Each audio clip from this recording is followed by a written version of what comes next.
Ladies and gentlemen, thank you for joining us here today. I'm, of course, Greg Guy, joined here by Casey. And just for your viewing pleasure, we will be presenting the next iteration of Banghead STEM. Now, I'll just go ahead and toss it over to you, Casey. I have some kind of clue as to what we're talking about today, but why don't you go ahead and fill us in? Right, on the last episode of STEM, we talked about non-renewable energy sources. Now, my prior plan was to cover all renewable energy sources. However, I started to get into it, and I decided that it's easier. It's too much information. Yeah, right? It's too much information. It's better that if I just break it down by each one individually. Okay. So today we're going to be covering solar energy. There is some information that I would like to point out prior to starting that I did not have before. And this is coming from the U.S. Energy Information Administration. So these are the percentages by how we get our energy breakdown. Okay. So the highest one we have is petroleum, non-renewable, obviously, 34.7%.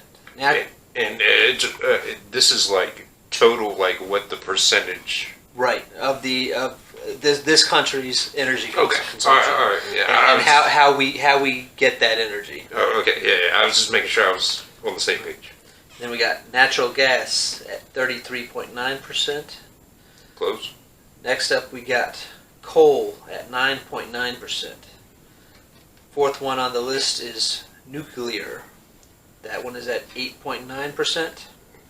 Seems low. Next up we got biomass, which is at 4.9%. And I will be eventually covering biomass in the future episode. Yes, because I do not know what that is. Next we got wind, 3.2%. Hydropower, which I was actually surprised. I thought it would be higher on the list. Yeah, you would think. Which is only at 2.8%. We got solar at 1.3%, and we got geothermal at 0.2%. Okay. And the kind of thing that I started thinking when I saw the numbers is how easily applicable in all circumstances can these energies be used. And this would, in my personal opinion, be like a breakdown of how easily you can retrofit one type of energy to do certain types of jobs. Okay. Alright, so moving on to solar. So, there's 5 major renewable energy sources. There is solar, geothermal, wind, biomass, and hydropower. Those are the 5 major renewable energy sources. So, with solar, you're basically, obviously you're using the energy of the sun to power your house. You can do it all, like they got those so small phone chargers and stuff like that. You can power things out, just minor things out when you're camping and stuff like that. But also, if I'm not mistaken, I think Elon Musk wanted to turn like the top of Teslas into like a solar panel in order to charge the car. I mean, I would think that you could keep the charge of the batteries probably longer. It would take literally forever to charge a car. Well, I think the idea was to keep, reintroducing power back into the battery going down the road. Right. To extend the drive distance. Yeah, that's possible. I mean, if anybody can do it, it would be Elon, right, at this point. Elon. Shout out. So one of the benefits is that you can sell back some of the electricity if you put the solar panels on your house to the energy companies. However, most energy companies do have a cap on how much you can sell back. So you can't load your yard full of solar panels and expect to make money off just that. the energy companies will have capped you, and you will not make any money you will not make any money past a certain cap that they put on artificially. It can be used anywhere on the planet, although it obviously requires sunlight. So somebody that lives in a deep forest is not going to be able to use solar power. And also, if you go further south and north during the hemispheres, for example, like Alaska, in the winter, the sun barely ever shines. So don't they have like 12 hours or 24 hours of darkness? Yeah. So like at one point in time during the year or something like that. So obviously, solar power is not going to work there. And if it does, it'll be in the summer, and it'll still be limited because it's just not going to work. You know what I mean? Yeah, you just need the sun. Yeah, you need the sunlight. Even on a cloudy day. Even a cloudy day like right here, you're not going to be producing any energy on a cloudy or a rainy day. So, here's the drawback for solar though. It's expensive. Yeah. It's expensive to install on your house.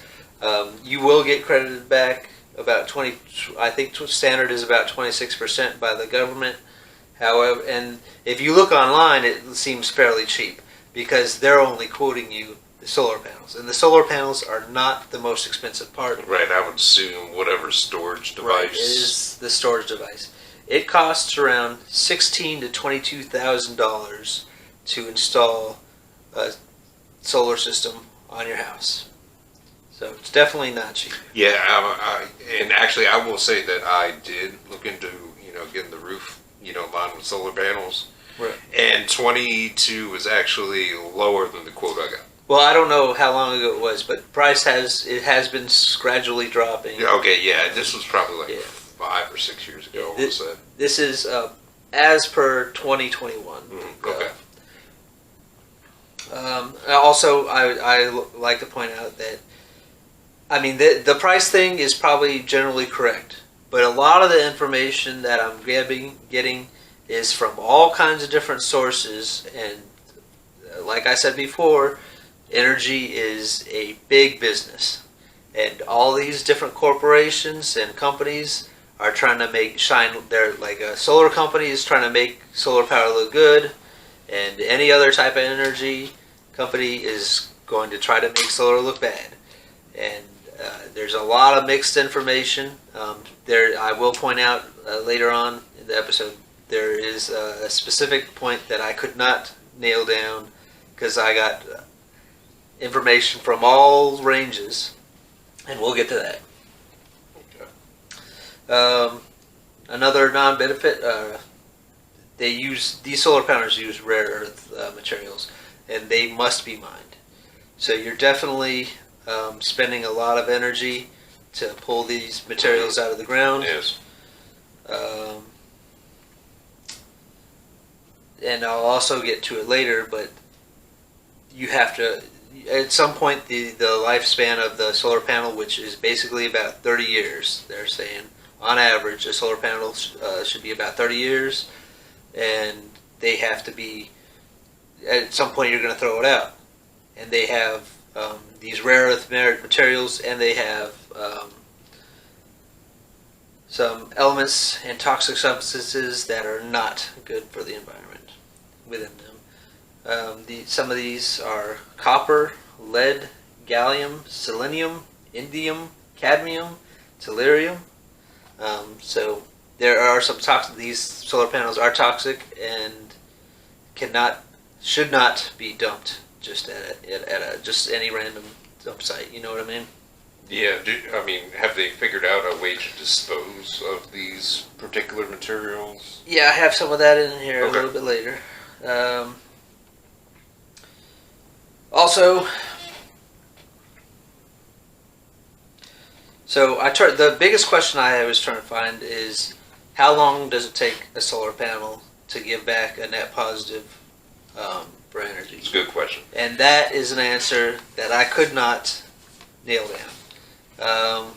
there, like I said, all there's competing companies are trying to tell you one thing and another.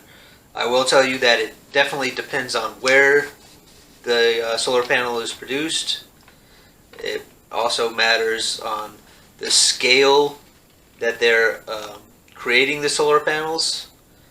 So obviously, anywhere where they're creating more of something, it's generally a smoother process where you're creating less, using less energy to make an item.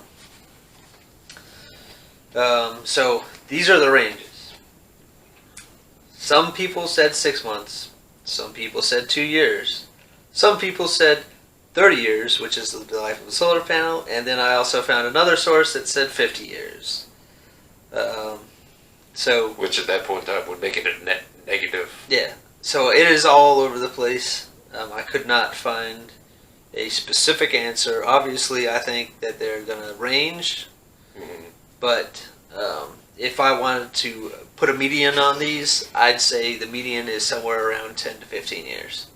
If I was going to put a median on how long it would take for the solar panel to create more energy than was put into creating it. Yeah. So, this I got from the Harvard Business Review, and the article was called "The Dark Side of Solar Power." And they're saying that Sounds like a Pink Floyd song. right, large amounts of annual waste are anticipated by the early 2030s, and it could total 78 million tons by 2050 from replacement of solar panels, from removing and replacing solar panels. It costs an estimated, probably right now, $20 to $30 to recycle one panel, which is the big thing where you could just go to a landfill and you could spend $1. So most people would probably just opt for $1, toss a solar panel. So it's basically going to have to be some kind of regulation on where you can bring your solar panel to get it recycled. So that is a severe drawback. And then you got people where somebody buys a solar panel and they're using it for a little bit. Maybe it hasn't even gotten its life back, but they see a new solar panel where they say, hey, that solar panel's making more power. I'm going to be able to make more money off the electric company. I'm going to buy that one. And then they get rid of the solar panels they already have that have not even... Upgrade, basically. Right, they just upgrade it before the life cycle, which is around 30 years of a solar panel.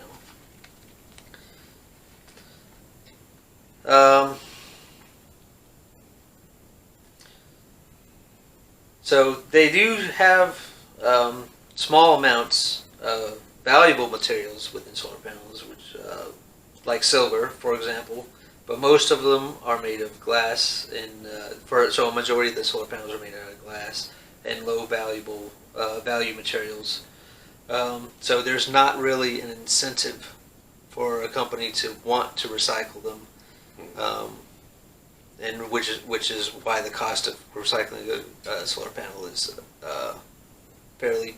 I mean, $30, as they say, isn't that high, but you never know. Well, it doesn't make sense though to me. If there's valuable materials in there, they would want those valuable materials. Right, they'd but be they- able to separate them and resell them. They did state that it's not easy to separate the materials. Oh, okay. For one, Okay. and number two, that majority of the solar panel is made of low value materials. So there's not the incentive to go ahead and separate, for example, to get the silver out, because it's for cost of money to get the silver out, and secondly, the rest of it's just waste anyways. All right, that makes sense. So I'm going to just end this here by saying that there's no doubt that the life of the solar technology, they're going to have their own set of problems. They cannot be used anywhere, at any time, at any place, so it's not an extremely dependable source. Well, yeah, I mean, you're obviously dependent on the sun. Right.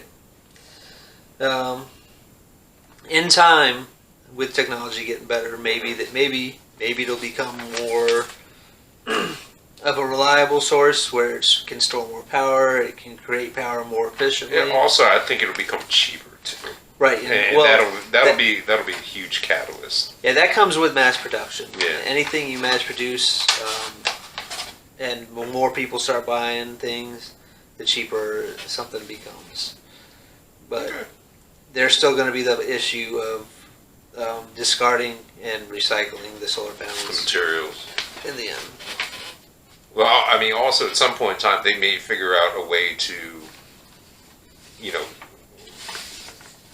I don't necessarily want to say recycle these things, but, you know, reuse them Right, in a more efficient manner. right. So that'll be